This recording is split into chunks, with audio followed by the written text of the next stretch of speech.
Buenos días, jóvenes de tercero de secundaria. El día de hoy vamos a continuar con nuestra segunda sesión de literatura. Vamos a ver la continuación de nuestra clase pasada donde vimos el neoclasicismo. Y vamos a ver entonces como título del día de hoy el neoclasicismo, la segunda parte. Vamos a ver entonces la parte introductoria, ¿no? Es un texto que ya había colocado en la clase pasada, pero vamos a entender primero la parte previa a esta corriente literaria, ¿no? Es la época del barroco. El barroco tenía como característica esta literatura complicada, enrevesada, difícil, una literatura dirigida a un grupo muy selecto de lectores, pero por ende había entonces una gran cantidad de personas que no estaban cerca a esta forma de literatura.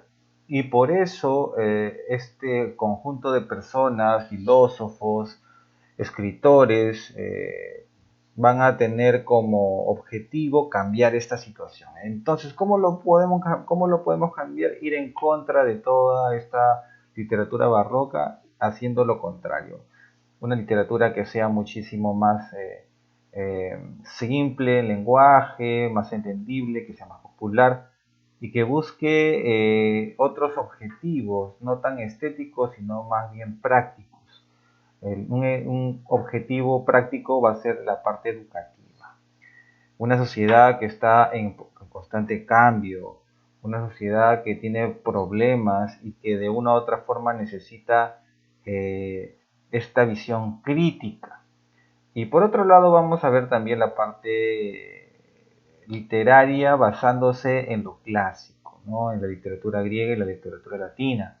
Modelos para los neoclásicos. La literatura griega y latina tenían ciertas características, el uso de recursos, del lenguaje claro, del esteticismo y de todo ello que va a permitir hacer algo que perdure en el tiempo, que nunca pase de moda, ¿no? Eso es lo que buscaban también los neoclásicos, ¿no? Que sea una obra que pase en siglos y todavía sea bien vista y sea leída. Entonces ya habíamos visto también la parte temática y vamos a centrarnos en estos dos aspectos, ¿no? La crítica a la sociedad. La sociedad es un conjunto de instituciones que van a tener relación y que de una u otra manera van a generar ciertos problemas, ¿no? La sociedad tiene vicios, hay corrupción, había mucha poca preocupación por la educación, el Estado no invertía en desarrollar el conocimiento ni la ciencia, los gobiernos eran básicamente gobiernos de monarquías, oligarquías, gobiernos de reyes, donde el pueblo estaba marginado a un segundo plano y no tenía voz ni voto. Entonces, estos movimientos filosóficos van a cambiar esta situación, van a ser una nueva visión de la realidad, donde todo aquello que está dentro de la temática neoclasicista va a buscar esa revolución, ese cambio en la forma del pensamiento de las personas. Y vamos a ver entonces que el gobierno y la sociedad, el Estado y la educación van a ser muy importantes para la temática neoclásica. Por otro lado, tenemos la influencia de la literatura griega y romana. Como ya habíamos pensado, esta literatura era la trascendente, la que dejaba un legado a pesar de que habían pasado muchos siglos y buscaba siempre esa economía del lenguaje, esa claridad del mensaje, ese llegar hacia el público y educarlo. Educarlo porque por medio de la literatura tenemos un acercamiento genuino con las personas, un acercamiento a su mente, un acercamiento hacia sus emociones y convencer al público lector para que sean personas educadas, personas probas, que tengan esa buena moral, esa ética, esa visión más centrada en el ser humano. Vamos a ver ahora sí las características, esto es lo que quedaba pendiente, la clase pasada, vamos a ver tres características muy importantes, muy trascendentes dentro de la literatura neoclásica. La primera va a ser la verosimilitud. En la imagen que observamos vemos a un joven que está frente al reflejo suyo en un espejo. Este reflejo es idéntico al original, sin embargo no es real, solamente refleja lo que sucede al frente suyo. Esto hace que las personas se vean identificadas con esta imagen. De la misma forma, la literatura va a buscar identificar al lector con su realidad.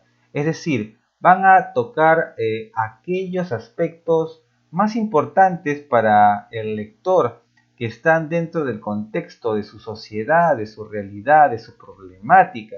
Y de esa forma van a eliminar toda literatura fantasiosa, llena de otros aspectos que no están tan cercanos a el público lector. La segunda característica va a ser la racionalidad. Lo racional tiene que ver con la parte intelectual, intelectiva, el cerebro, las ideas, la lógica, todo aquello que es importante para que las personas tengan un sentido común, que muchas veces es el menos común de los sentidos. Este era un pensamiento de René Descartes en estos tiempos previos al neoclasicismo, ¿no? En la época del barroco, pero que había ya una necesidad de utilizar el pensamiento lógico para resolver los problemas de la sociedad. Hasta ahora encontramos que existen gran cantidad de problemas que nos rodean y que muy pocas veces se solucionan por medio del intelecto. Solamente se trabaja o se elabora problemas o se trata de resolver esta problemática a partir de otros componentes que no están ligados a la racionalidad. Entonces las obras literarias van a buscar ese espíritu crítico y objetivo y van a ubicarse mucho por encima de los sentimientos y las emociones. Entonces no va a primar el sentido emocional o sentimental del poeta. Lo que va a primar es la intelectualidad, la racionalidad, la lógica y la forma de solucionar los problemas. Y la tercera característica, quizá la más resaltante, la más evidente, va a ser la parte didáctica, la parte educativa.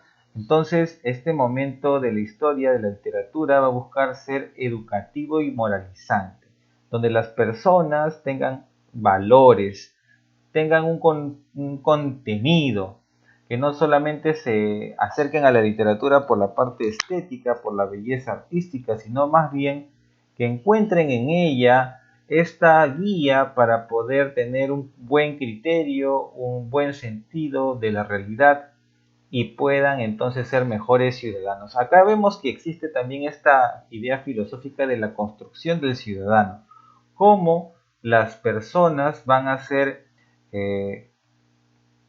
un objeto dinámico donde por medio de la educación y la literatura como una de sus herramientas van a llegar a esta crítica de la sociedad y esta forma positiva de ver los valores. ¿Dónde se va a representar? Básicamente en las fábulas, en los ensayos y también en la comedia. Como habíamos visto también en la separata pasada, habíamos encontrado tres representantes importantes. Uno era Leandro Fernández de Moratín, un famoso autor de teatro y de costumbres.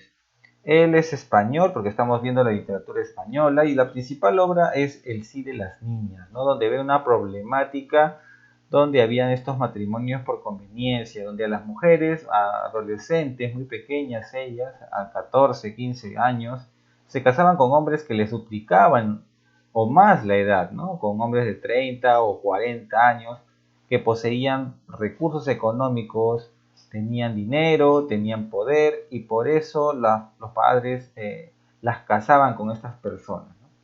Pero eso no significaba que fuese lo correcto, lo racional era que cada uno elija a su pareja, como es ahora, pero en ese momento era lo lo acostumbrado. Entonces ellos van a criticar, o él va a criticar esta situación por medio de esta obra. Luego tenemos a Félix María de Samaniego, otro importante representante de la literatura neoclásica española. Él va a ser el fabulista español más importante, donde va a basar su obra en la obra de los grandes autores de la época antigua, como Esopo, ¿no? Las fábulas de Esopo, que era quizá el más importante representante de este género. Y Samaniego va a emularlo, lo va a imitar, va a tratar de elaborar, de acuerdo al modelo de Esopo, muchas fábulas que van a ser representadas de una u otra forma para educar y moralizar a las personas. A él le vemos esta famosa fábula de la cigarra y la hormiga, una fábula que también estaba en la ficha de actividades para que ustedes las resuelvan. Luego tenemos finalmente a Tomás de Iriarte, que también era escritor de fábulas y de obras teatrales. Entonces los autores que estábamos viendo son representantes españoles de la literatura neoclásica. Como habían ustedes trabajado ya 3 fábulas en la clase pasada, hoy día les voy a mandar por la plataforma la actividad para que puedan desarrollar.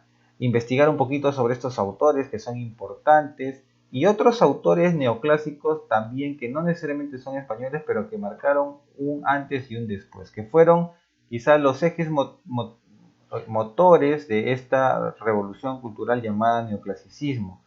Ellos entonces tuvieron una gran importancia y vamos a dejar hasta este punto nuestra clase agradeciéndoles su atención.